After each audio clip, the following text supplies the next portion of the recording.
Hello, ladies and gentlemen, and welcome to May the 4th. For those of you who don't know what May the 4th is the celebration of everything Star Wars. Yes, Star Wars, ladies and gentlemen, that lovely franchise that Disney took over, and we are not talking about the sequel trilogy whatsoever ever, because it does not exist, it's not canon, and the fact that it removed... I have an issue with Disney, okay? Everyone has an issue with Disney and the sequel trilogy. I have an issue with the sequel trilogy, but that's not what we're talking about today. No. Today we are talking about the Clone Wars era of Star Wars. Not just any Clone Wars era, not just any faction. We ain't talking about the CIS, we ain't talking about the Republic, we ain't talking about the Jedi. No, ladies and gentlemen, we are talking about, of course, my favorite faction of all time, my favorite race of all time, the one that just needs love, and hashtag Mando Lives Matter, the Mandalorians. It should always be. The foundlings are the future. This is the way. This is the way. This is the way. Folks, I love the Mandalorians. I really do. I love the Mando race ever since I saw Jango Fett. Ever since I had the Jango Fett video game for my GameCube. Yeah, I'm that old, ladies and gentlemen. I am that old.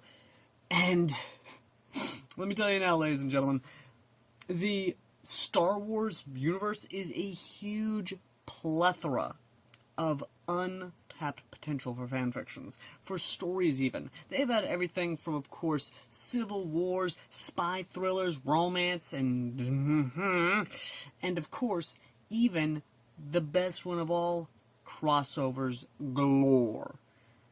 Even zombie stories have been made with the Death Troopers, of course. Well, Death Troopers actually being one of the things, and believe me when I said that book was amazing, and I cannot wait for the day that we actually get to see zombies in Star Wars. I would love to see a zombies game. I would love to see a zombies movie. I would honestly love to see the Death Troopers, damn it. But, ladies and gentlemen, today we are talking about, of course, a crossover about the Mandalorians. Not the Mandalorian TV show. No. The Mandalore during the Clone Wars era when they had the new Mando faction in charge with Duchess Satine. The whole thing of that, I'd rather let you read. I'm just here to talk about the subject of today's matter, Tanya de Gorbachev, or at least Tanya being the niece of Satine.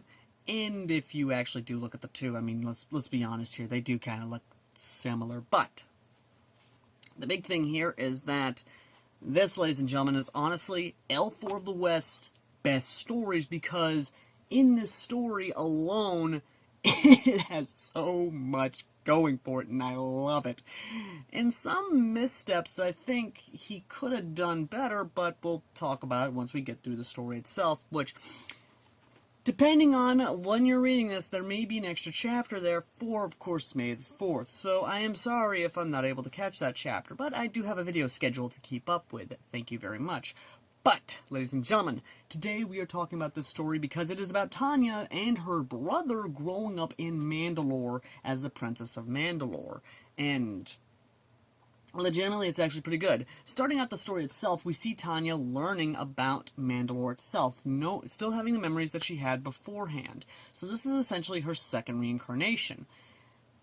And learning about Mandalore itself, she sees how this world could do better. And one of the things I do love is the fact of she doesn't know this is Star Wars. that's a plus in my mind, because if she knew this was Star Wars, that would have taken away from anything, any sort of build-up. But we'll get to that. The other thing about it is that the reason I love the Mandalorians is because they were the armor was kind of the basis for the clones. I mean, I'm not just talking about, not the T-virus, right? Moving on. Tanya herself is actually a stark contrast from her brother, who is more pro-peace. Tanya in this is trying to keep her head down, but at the same time keep her new home from falling into civil war. As such, over the years, she not only trains with her aunt, Bo-Katan, and slowly kind of brings it over to her side, but at the same time, she starts making a lot more friends. Even her own Vasha, who actually sees her point of view and actually fully understands that Tanya, at first thinking she's a spoiled Mandalorian princess, a noble who isn't going to get her feet dirty, anything like that. No, she picks up on everything and becomes a competent adjutant and a handmaiden, but most of all, a teammate and a bodyguard. Not only that, but she makes a lot more friends throughout the entire story, more nobles and many more. And the big one about it is when she makes a codex. That's right, she makes a codex. Now this codex is a beautiful combination of old and new.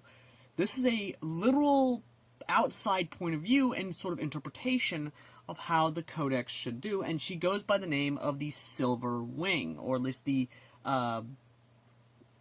white silver, essentially. And there is a color code in the Mando culture, and I'm not going to say what it is. I'd rather you guys go read this yourself. It's honest to God really good and really actually philosophical in the way.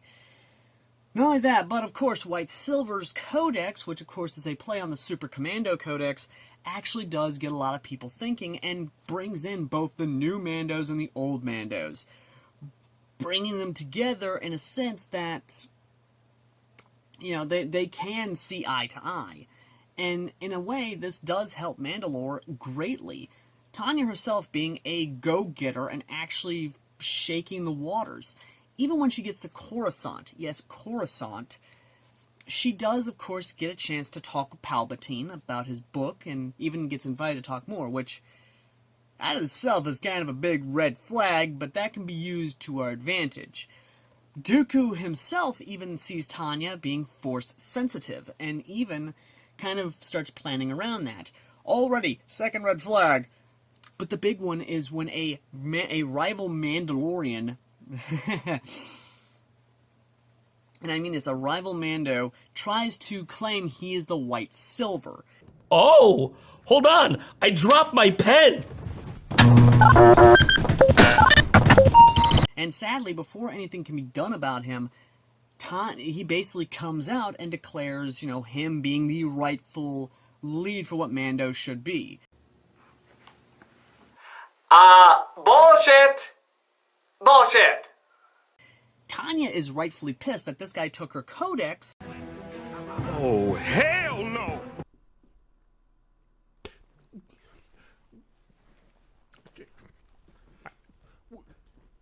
What the fuck? Now you fucked up!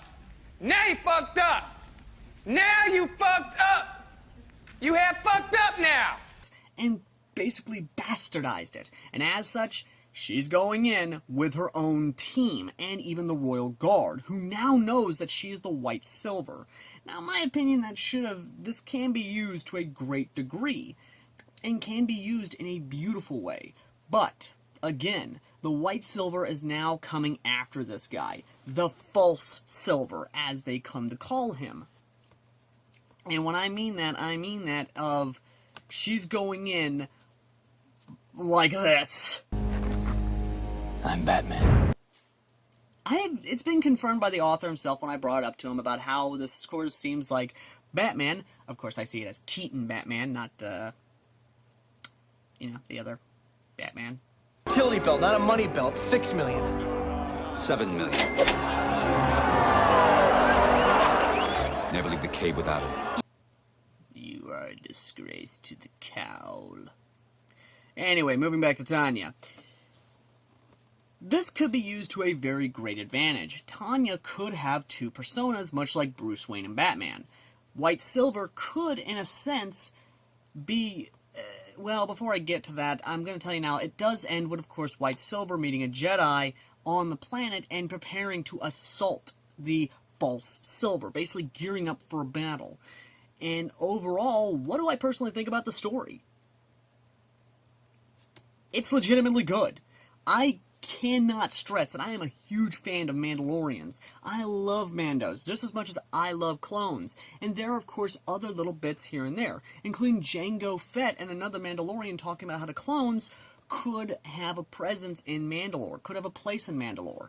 That right there could also be used. And I mean this wholeheartedly when I say that this story is legitimately Star Wars through and through. It mixes the action, the comedy, the world of Star Wars actually really well, but most of all it concentrates on Mandalore, which has sadly been left out in a lot of media. Mandalore is a beautiful world, a beautiful people, and a beautiful culture, both in legends and canon, either the comic books, the books, or anything else of that matter that covers the Mandalorians. They are an amazing people, an amazing race, and I wish they'd get more love. This shows them love, and shows them not as the warrior, warmongering culture that we know them to be from biased sources. It shows them as a people, as a culture, much like Japan, or any other warrior-type culture that has moved towards a peaceful type of solution, but still holds on to traditions. This alone could be used greatly because if White Silver wanted to, they could come out and claim that they are both new and old. And instead of basically saying what house they're from, they could basically say that they are the voice of the current generation of Mandalorians. They are the voice of the next generation that is going to take over from the old and the new Mandalorians. They want to have a world that they can live in, that they can claim as their own. And again, this could work out very well. And no, I'm not talking about that whole Greta Thunberg type bullshit. Fuck you, you stupid bitch. What I'm talking about is that White Silver could be the voice of the Mandalorian children, the next generation of Mandalores. And this could work out greatly to the Mandalorian advantage. Because, in a way, the Codex could be seen now as what the younger generation sees it as, what the world they want to adopt is. And this could work out greatly in the long run, because they don't want to be a militaristic society like the Mandalorian of old. They just want to have a society for their children to have. And again, this could work out greatly.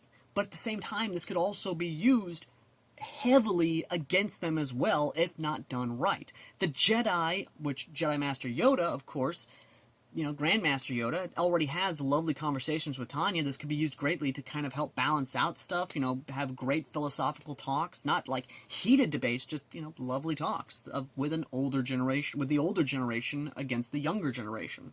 The CIS could try and push heavily against Mandalore to try and get them to join their side, while Mandalore itself, under the teachings of the White Silver, could be essentially, trying to stay out of the conflict. The big one itself, Vizsla. I mean it.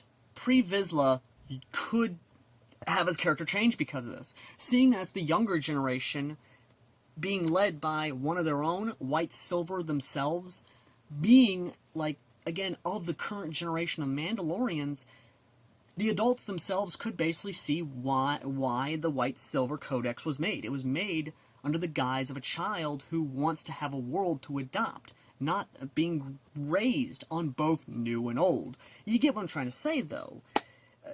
Again, it's a beautiful possibility and concept. The old versus the new. The next generation versus the current generation. The current generation versus the older generation. Again, it's one of those beautiful things that could be done. But, ladies and gentlemen, aside from that, Palpatine could also try and coerce Tanya into being his own Dooku could try and do his thing. There's a lot of stuff here that could happen, and with Mandalore playing neutral party, or trying to be neutral, especially pulling a Sweden and being armed neutrality. When I say no trespassing, I mean it! And having a self-defense force to basically protect themselves from any sort of incursion therein or of. Right there, in of itself, boom, right there, just. Anyway, what do I think as a whole? Well, what am I saying? I've already told you my thoughts on the story itself. That is sort of the direction that the author could go with, or could go in. And overall, I do enjoy this story. I really legitimately do. And with that, I wish the author the best of luck on this. I look forward to where you go with this. I will happily stay on this journey with you, and if this goes directly into the Galactic Civil War era, I look forward to it. Because I would love to see Mandalorians actually still whole and not destroyed or corrupted by the Empire. But, again, that's just how it is. As always, ladies and gentlemen, I've been AirsoftAL, and if you want to read this story, it's linked in the pinned comment down below. And if you want to join me and many others, come join, of course, the Discord. And if you want to watch Star Wars The Clone Wars or Tanya or Saga of Tanya the Evil, links down below as well in the pinned comment. And as always, ladies and gentlemen, I've been AirsoftAL, and I will see all you lovely people in the next video. And if you want to help out with the channel itself, we got a PayPal down below. And if you want to help support me directly, I have an Amazon account. Contact me to find out how to do that. And as always, ladies and gentlemen, I've been AirsoftAL, and I will see you all in the next media reviews, which next time we take a look at what happens when Shepard is raised Turian, and the Alliance isn't all squeaky clean as it appears to be. Till next time. Looking for that perfect game for your gaming console? Video Game Corner is the largest independently owned video gaming store in North Mississippi, located at 1519 Highway 72 in Corinth. We are an authorized limited-run retail store and have a massive collection of retro games and game systems, and also plush toys and collectibles. We also pay top dollar for your used video games. Check them out Monday through Saturday from 10 a.m. to 8 p.m. Visit Video Game Corner in Corinth.